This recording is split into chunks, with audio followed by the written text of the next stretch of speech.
guest, one of our alums, Liang Zhao, who is the CEO and founder of Vansary. And so we're really excited that she is here to tell her story and tell you about the company and the opportunities that are available within the company. So we also, before we get started, just want to let you know that the session is being recorded and it will be available on YouTube this afternoon, no later than that. And as we go through introducing and getting started, Liang introduces herself. We invite you to also introduce yourself in the chat. Let us know where you're calling in from or where you're joining us from. And if you want to add anything else, maybe when you graduated or where you're working, feel free to add that in too. And without further ado, I'm going to go ahead and hand it over. Liang? Hi, everybody. Thank you so much for the introduction, Nicole. My name is Liang Zhao, and I am the proud founder and CEO of Vansary. We are a certified women and minority-owned marketing agency based out of Brooklyn, but my team is dispersed across the US. And we specifically work with individuals as well as companies who are truly trying to affect real social and economic change in the fintech, healthcare, as well as the enterprise technology industry. So we help visionaries and entrepreneurs and leaders really build relationships with the media, helping them develop a thought leadership program, as well as we help them host in-person, virtual, and hybrid events in order to develop their community. So with our set of clients, this is really where my passion lies. They span across wealth technology, venture capital, blockchain, crypto focused. Sometimes, we've even worked on NFT type of projects and also LiDAR solutions for the future of autonomous vehicles as well.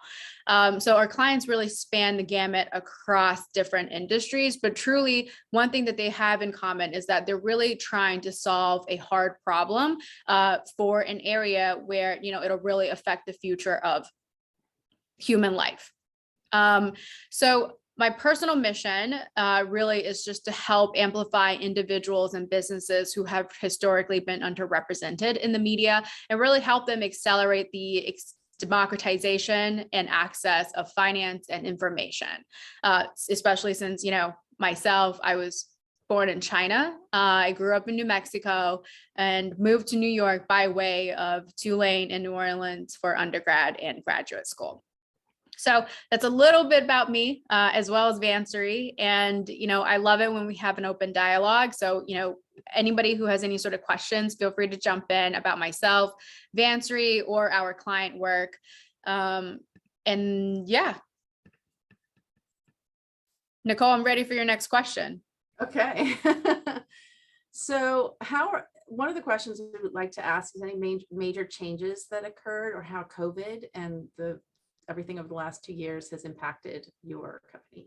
Sure. So I founded the company in late 2019.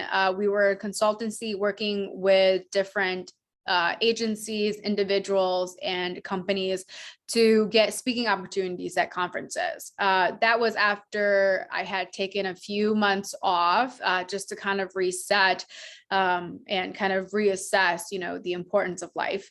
And decided that, I wanted to do something part-time and do something that I really loved, which was really bring people together. So that way they had the opportunity to really make business transactions happen, really talk about things and like brainstorm around big ideas. Of course, with COVID, all events became non-existent, at least in-person events. So with COVID, we ended up pivoting around early 2020 to focusing more on digital events as well as public relations. So that happened about middle of 2020 when we made that official transition, and we started working with a bunch of different local businesses in the bi-coastal area. So that included New York City primarily, Philadelphia, and then also San Francisco, where we were helping major brands set up virtual events, and we were tapping small local businesses to really teach them about their trade or just to lead them through some sort of engagement activity. So we did that. It was super successful. We also volunteered our time with a few not-for-profit organizations. So they're on the New York area, which included Girls in Tech and NYC FinTech Women, to lead networking events too. And so with that transition, we started working more so with public relations focused endeavors as well with brands. And, that happened in, I guess, late 2020. And ever since then, we've been, growing that side of the business, and really it's completely flourished. And by the middle of 2021, our team had grown to 5 individuals. And most recently, we're up to 6 now. In the past 6 months, our company has grown about 400%, which I'm really proud of. And we are getting to really work with some amazing brands. Yeah, that is amazing growth, especially during pandemic. But I think you hit that sweet spot of what people were really looking for. Sounds like I know even here we at Tulane had to do a lot of going virtual and virtual events. So that was a great opportunity and great for you to take advantage of. So I also want to just talk about current roles that you're hiring for, and any advice you have for someone who would be interested in future opportunities or current opportunities with you. What makes someone a good fit? What skills do they need? That sort of thing. Yeah. So as of right now, we have opening for an intern as well as a full-time position that's remote, or if they want to be in person in the New York area, that would work well too, since I'm here in the area. But I'm looking for an intern who can be part-time, who can do some social media, light public relations work, or events. It really depends on what their interests are and really where they really want to explore in their career trajectory.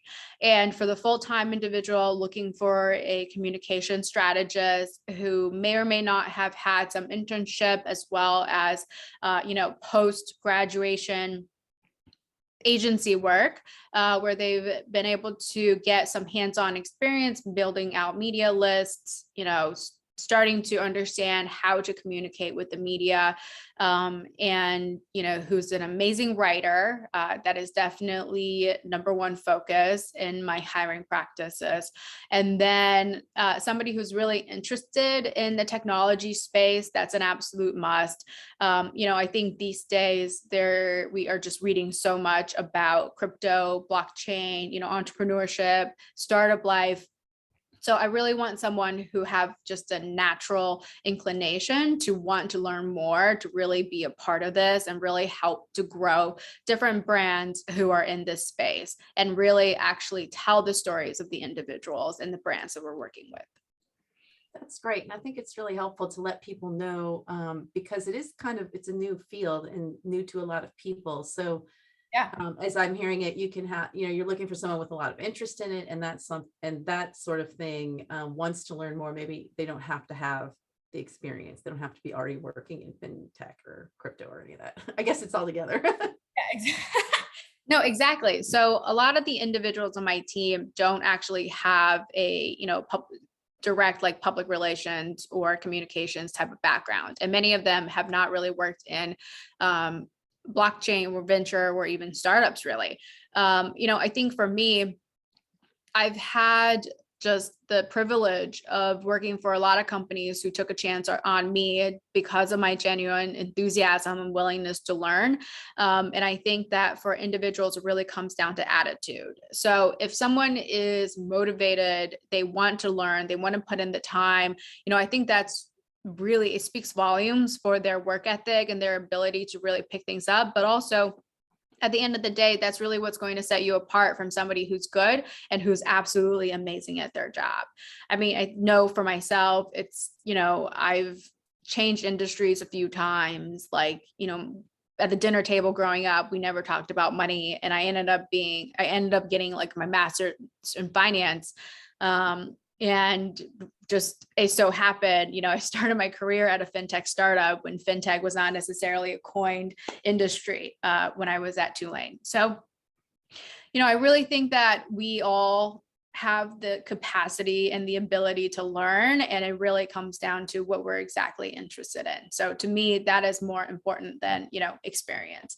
And then of course, somebody who's motivated, self-motivated, they're proactive, they're organized, good head on their shoulders, and, creative problem solver, and being open-minded. And I know that these are just, adjectives, and a lot of people and, a lot of employers will say that, but I think it's easy to see somebody who's all of these things, I think, upon first meeting. I think that's really wonderful of you to say, because we, in talking with people looking for transitions, that's one of the things I think people overlook sometimes. Applicants, they don't think about how much their interest really does impact whether or not they're going to get hired or not, but it's huge, so I'm glad to hear you say that. So another question about your company. Why do you think your company stands out compared to your competitors? Yeah. So, my career didn't start in public relations or events by any means. And for me, having worked for multiple agencies and a bunch of different types of organizations, and having exposure into a lot of different startups, I'm able to kind of cherry pick the amazing aspects of their business that they have adopted, really learn from experienced leaders and shaping Vansary and exactly how we work as a team as well as for the clients. So I think one of the things that really set Vansary apart from other companies is that we are small, we're nimble, and it's a really collaborative environment. And for us, we're extremely mission driven. And, the way that we pick clients is to make sure that they are really solving a specific problem that has a huge impact that no one else is really focusing on. We want to be working with clients who are trying to democratize access to money, help immigrants, get access to financial services, help aging population, get access to insurance products when they haven't existed. We want to be we want to be working with brands that are really trying to solve some sort of problem. So that's one of the things that really sets us apart as well. And another aspect of the business is different is that, I think that given the fact that we are all dispersed across the country, there's positives as well as negatives to it, of course, but I want to make sure that individuals feel most comfortable in their work environment, whether that is in, WeWorking kind of situation, at home, or in an office. So, I'm very flexible with my team. I want to make sure that they feel comfortable and that they are able to engage with their work in an optimal setting. That's great. Oh, sorry. One last thing. Also, this might probably be the biggest thing, and I don't know how I forgot about it, but also when it comes to compensation, I believe in revenue sharing when it comes to our work. A lot of the times, it's typically a salaried environment plus, your annual bonus. I include a commission to new business deals as well, as my background was also in sales. So that's something I'm bringing into the communications and marketing industry that's different. That's great. I have a question. What are some common mistakes people make for wanting to transition in tech into the world? Sorry, Nicole, I think your audio is a little broken up. What are common mistakes you see people make who are wanting to transition into fintech and or the startup world? Yeah, no, that's a really good question. I think that one of the biggest mistakes that I see, or not necessarily a mistake, but maybe it's a misconception about the industry, is that, you have to have a lot of experience transitioning into this space, and that the application process would be the same as applying for a job at a large company. When it comes to fintech, it really comes down to knowing and having a really genuine interest in the companies that they're working for or with. So, one of the things that'll be most important is really doing your homework, understanding exactly which companies are out there. I think that's probably one of the toughest things, is to actually find out where and who's hiring, and really trying to engage with the individual there, and showing your value quickly, but at the same time over an elongated amount of time in the relationship as well. So that means, going to networking events, meeting individuals there, trying to really understand their business and creating these long impactful relationships with them and really seeing exactly how they grow. And with that type of established relationship, you can then, ping them when you're looking to make a transition to better understand if there is a role that really makes sense. If the team really loves you, sometimes like they're willing to create a position for you. Other times, they'll have like an opening where you're like the perfect fit. So you never know. But, being able to show your impact and build meaningful relationships is really important for the startup industry. Great, thank you. How is Vansary going to grow or change over the next few years? That's a great question. I'll do my best, but I sometimes feel like I'm, it's like I'm playing darts here. I have a target to hit, but there's a lot of different places I can also land on the board too, since we're also a startup. In the upcoming year, I'm really looking to grow. I want to grow our public relations side of the business, and also just increase the number of events that we are also going to be doing too for later this year. That means outside of working with venture capitalists as well as startups, we want to start tapping into the larger established companies and seeing how we can partner them again for hybrid, virtual, as well as in-person events. Great. Okay, well, let's see. Do we have any other questions out there? What is the best way for interested candidates to reach out? Oh, and I'll also mention that we have the postings. We have postings on Tooling Connect, your available positions, but how can interested candidates reach out to you? Feel free to email me directly. It's lz@vansary.com, or you can connect with me on LinkedIn as well. I'm quite active, and happy to take the conversation onward from there. Okay, I'm going to put your email in the chat box. Perfect. Thank you. I just did it, Nicole. Okay, there we go. Great. Well, thank you so much. Do we have any other questions from anyone? Give it a minute. And do you have any last thoughts or anything you want to leave us with today? Yeah, absolutely. I know we didn't get a chance to talk a lot about my own career trajectory and kind of how I ended up here, but one advice I'd love to give everybody, who's looking to hire or who's looking to transition in their careers, who's even comfortable in their career right now. However, know that in a matter of 2 to 3 years, they might be looking for something new. It's always important to publicize yourself. Think about how you can be out there creating a brand for yourself and really just, kind of creating your own corner, if you will, in the digital world. Regardless of what you're doing, it will help you internally with having a more focused brand. People will be able to engage with you on certain things that, you have shown an interest or proudness in. And then when you're looking to hire, when you're looking to move on or get a new job, you will have a previously established digital footprint, where, you will look like a domain expert in whatever you've done. And that will only help you in your career, your growth, and whatever endeavor you want to take on later in life. And I'm a firm believer in just giving yourself a brand as early as possible.